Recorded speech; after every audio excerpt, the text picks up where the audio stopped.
Eyo isho boy ghetto boy, niko na mwanangu Kali boy. Ni aje mwanangu? Kama kawa mwanangu.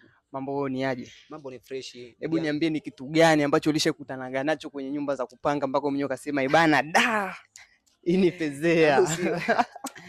Bwana da. Nikikumbuka yani kwenye fezea kubwa ambayo nilipata kwenye ghetto mwanangu. Nakumbuka wakati nimepanga maeneo fulani tumetuma Masaki, tunapata Masaki kwa nyuma. Masaki. Kwa nyuma, achana na Masaki hii, Masaki nini? Masaki hivi hiyo.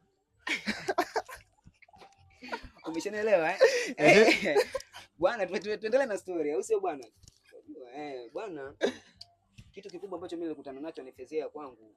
Siku hiyo mwanangu, huwezi amini, nilitoka zangu unajua ile mida harakati sisi vijana sio muda mwingine mtu uweze ukatoka huko mbio na resi zako ukaingia sehemu bila ile hata kugonga. Unaelewa bwana? Mimi bwana, huwezi amini, siku hiyo bwana, mimi bwanangu nilikuwaje, ilikuwa ni mapema sana, ile nilichelewa, nakumbuka nilichelewa kurudi. Lakini wakati ile mida ambayo kuna ile sehemu wakati naingia katika ile nyumba ile huwezi mwanangu, huwezi amini, ile kidivataki huyo Ahmad mwanangu, tumbo limenishika saa ile mbio kufika mpaka uwani nimetwani bwana, namkuta mama mwenye nyumba yuko uchi. Nimerudi tumbo za uwani ni bwana, mama mwenye nyumba yuko uchi kujaliwa, si mama mtu mzima kabisa yule. Huwezi amini mwanangu, hiyo siku nirudi mbio sana nyumba mko sana fake sana, itakuaje? Na kashaniona mimi ndo nimemuona.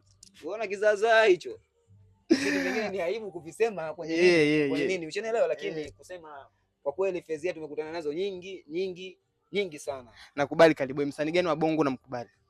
Msanii wa Bongo nimkubali bwana, sharp sana kwa Mbosso Kani. Ana ngoma yake mpya sasa hivi. Nasikia na trendy. Tunampa big up brother kamkubwa. Saluti kwako, unajua. Yes. Basi si tunaenjoy muziki wako. Niko na Kali boy, ghetto boy.